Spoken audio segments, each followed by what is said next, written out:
আর এই যে আপনার কাছে তো আমি এই পাকিজার ডিজাইনটা চাই না, আপনি এই ডিজাইনটা কেন পাঠিয়েছেন আমাকে? হ্যাঁ, এখন কোথায় আছেন সেটা বলেন।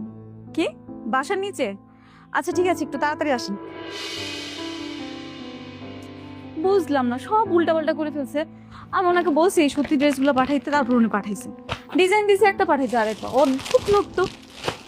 কি হলো? ব্যাপার, মাল শার্টটা কেন? তুমি কি এসব চুপচাপ বসে দেখবে?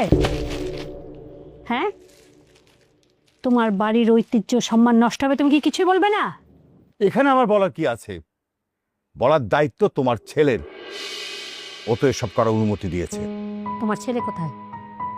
আকাশ, আকাশ!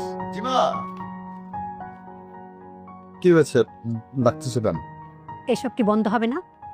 মামিতা তো ভুল কিছু করছে না, ও জাস্ট নিজের পায়ে দাঁড়ানোর চেষ্টা করছে। নিজে পায়ে দাঁড়ানো মানে এই নয় যে নিজের বাসার ড্রয়িং রুমকে ব্যবসার আড়ত বানিয়ে ফেলবে। আমি সারাটা জীবন একটা সিস্টেমের মধ্যে ব্যবসা করেছি। অফিস আর বাড়ি কোনদিন এক করিনি। আর আমার বাড়িতে ডিসিপ্লিনের অভাব, আমি কিন্তু এটা মোটেও সহ্য করব না।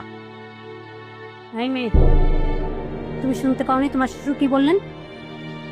তোমার এই বাজারের পসরা সাজানো তোমার শ্বশুর একদম পছন্দ করছে না। এটা কি তোমার কানে যায় না? বাবা, আমি আপনার ডিসিপ্লিনকে রেসপেক্ট করি, কিন্তু আপনার বিজনেসের ওয়ে আর আমার বিজনেসের ওয়েটা তো সেম না। আপনি তো দেখতেই পাচ্ছেন আমি একটা অনলাইন বিজনেস করি। Online business? এটা কোনো বিজনেস হলো নাকি? যার কোনো সিস্টেম নেই, কোনো পরিকাঠামো নেই। দুদিন পরে সব ব্যবসা উধাও হয়ে যাবে। এটাকে বলা হয় শখের বিজনেস। তোমার শখ পূরণের জন্য আমি তো আমার বাড়ির নিয়মকে ভাঙতে পারবো না। দেখলে তো কেমন করে তোমার মুখে মুখে তর্ক করছে। এই আকাশ, তোর বউকে শাসন করার মতো ক্ষমতা তোর নাই? মিতা, বাবা মা দুজন যেহেতু বলতেছে, তুমি ব্যাপারটা বুঝতে পারতেছো না? সবকিছু গুছিয়ে নিজের ঘরে যাও, যাও। আমি দেখতেছি কি আসতেছে।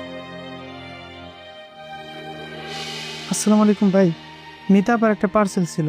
ও আচ্ছা, তুমি বাইরে দাঁড়াও, আমি পার্সেল দিয়ে দিচ্ছি। আকাশ, বাবা? ওকে ভিতরে আসতে বল। কার এত বড় সাহস আমার বাসার ড্রয়িং রুমে ব্যবসার জন্য মাল সাপ্লাই দিতে আসে, সেটা আমি দেখবো। টাকা ভিতরে রাখ।